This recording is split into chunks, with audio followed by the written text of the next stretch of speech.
بسم اللہ الرحمن الرحیم۔ السلام علیکم ناظرین گرامی، کائنات کی تخلیق تو آدم علیہ السلام کی تخلیق سے بہت پہلے ہو چکی تھی، اور کائنات کی تخلیق ایک واقعہ ہے جو کہ 6 دنوں میں ہوا، اور آدم علیہ السلام کی تخلیق ایک دوسرا واقعہ ہے۔ لیکن جہاں تک آدم علیہ السلام کے زمین پر بھیجے جانے کے سبب کی بات ہے تو وہ قرآن مجید نے صاف الفاظ میں یوں بیان فرمایا ہے کہ اللہ عز و جل کو زمین پر ایک نائب مقرر کرنا تھا کہ جس کے لیے آدم علیہ السلام کی تخلیق کی گئی۔ یہ بات اللہ عز و جل نے آدم علیہ السلام کی پیدائش سے بھی پہلے فرشتوں سے کی تھی کہ میں زمین پر ایک خلیفہ یعنی نائب بنانے والا ہوں، لہٰذا آدم علیہ السلام کو ان کی کسی معصیت کے سبب زمین پر نہیں اتارا گیا، بلکہ زمین کی نیابت عطا کرنے کے لیے اتارا گیا، اور یہ بطور انعام تھا نہ کہ بطور سزا۔ یہ بات بھی درست ہے کہ آدم علیہ السلام نے ممنوع درخت کا پھل کھا لیا تھا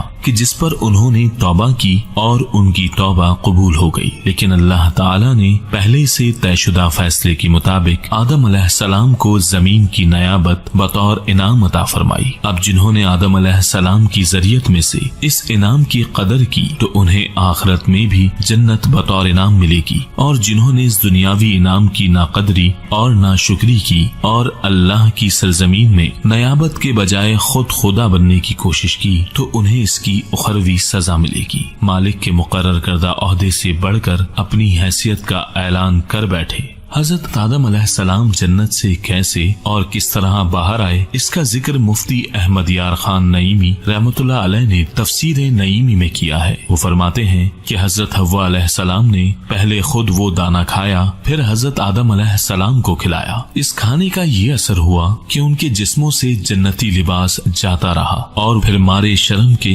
انجیر کے درخت کے پتوں سے اپنے جسموں کو چھپانے لگے۔ اس حالت میں اللہ تعالی کی طرف سے ندا آئی کہ حضرت آدم و حوا، کیا ہم نے تم کو اس درخت سے منع نہ کیا تھا، اور کیا تم سے نہ کہا تھا کہ شیطان تمہارا کھلا دشمن ہے، اس کے فریب میں نہ آنا؟ پھر فرشتوں کو حکم ہوا کہ ان کو زمین پر اتار دو۔ چنانچہ حضرت آدم علیہ السلام کو ہندوستان میں شہر اندیب کے اس پہاڑ پر اتارا گیا جس کو نود کہتے ہیں، اور حضرت حوا علیہ السلام کو ساحل عرب پر جدہ میں، اور مور کو مرج الہند میں، اور شیطان کو جنگل میسان میں جو کہ بصرے سے کچھ فاصلے پر ہے، جہاں آج یاجوج ماجوج کی دیوار قائم ہے۔ سانپ کو سجستان یا اصفہان میں اتارا گیا، اس لیے وہاں اب بھی سانپ زیادہ ہوتے ہیں۔ حضرت آدم علیہ السلام کو کھیتی باڑی کرنے اور معاش حاصل کرنے کی تربیت مل گئی۔ سانپ کے پاؤں غائب کر دیے گئے اور وہ پیٹ کے بل چلایا گیا، اس کی غذا مٹی قرار دی گئی، جبکہ مور کے پاؤں بدتر شکل کر دیے گئے اور ابلیس کی صورت مسخ کر دی گئی، اور وہ ذلیل و رسوا کر کے دنیا میں رکھا گیا۔ ایک روایت کے مطابق سیدنا علی المرتضی رضی اللہ تعالیٰ عنہ فرماتے ہیں کہ ہندوستان کی زمین اس لیے ہری بھری ہے اور عود اور قرنفل وغیرہ خوشبوئیں اس لیے وہاں پیدا ہوتی ہیں کہ آدم علیہ السلام جب زمین پر اترے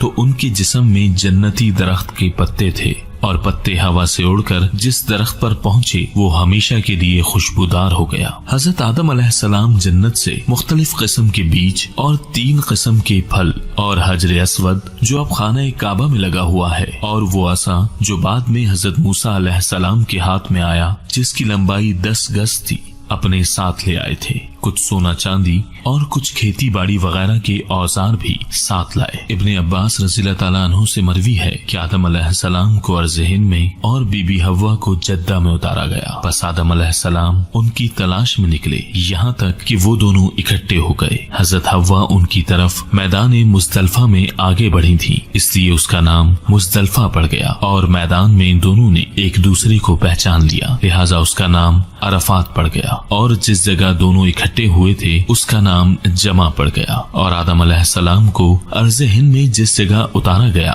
اس کو بوس کہا جاتا ہے۔ ابن اسحاق سے مروی ہے کہ اہل تورات کے مطابق آدم علیہ السلام کو ہند میں واسم نامی پہاڑی پر اتارا گیا جو کہ بھیل نامی وادی کے پاس تھا، اور یہ وادی دہنج اور مزل نامی شہروں کے درمیان جو کہ ہند میں واقع تھے، اور حضرت حوا علیہ السلام کو جدہ میں اتارا گیا جو کہ مکہ کے قریب واقع ہے۔ بعض کی رائے یہ ہے کہ آدم علیہ السلام اور دیگر کے اترنے کی جگہ کا درست علم صرف حدیث رسول اللہ صلی اللہ علیہ وآلہ وسلم سے ہی ہو سکتا ہے، اور حدیث بھی وہ جس کی اسناد صحیح ہوں۔ چونکہ ایسی کوئی بھی حدیث اس بارے میں ثابت نہیں ہے، اس کے باوجود جو کچھ روایات سے ملتا ہے اسے علماء متقدمین اور اہل تورات و انجیل نے رد نہیں کیا، اس لیے ہم اس کو بھی مستند مان سکتے ہیں۔ بیشتر مورخین و محققین تخلیق آدم اور ان کے زمین پر آنے کو ایک ہی واقعہ قرار دیتے ہیں، حالانکہ یہ غلط ہے۔ دونوں واقعات ایک دوسرے سے قطعی مختلف ہیں۔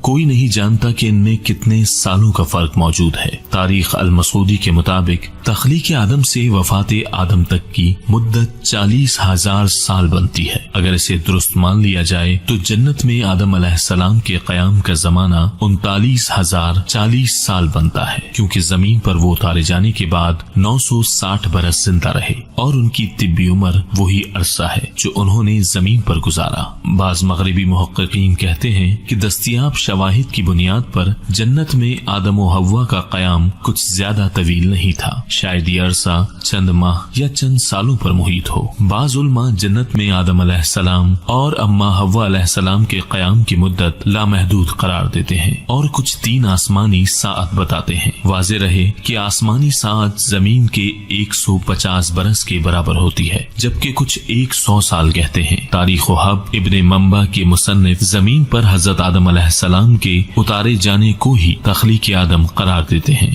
ان کے بقول یہ واقعہ 8284 قبل مسیح میں پیش آیا۔ کمپینین بائبل کے مطابق یہ سال 4004 قبل مسیح ہے، جبکہ عربوں کے ہاں یہ 6174 قبل مسیح کا واقعہ بیان کیا جاتا ہے۔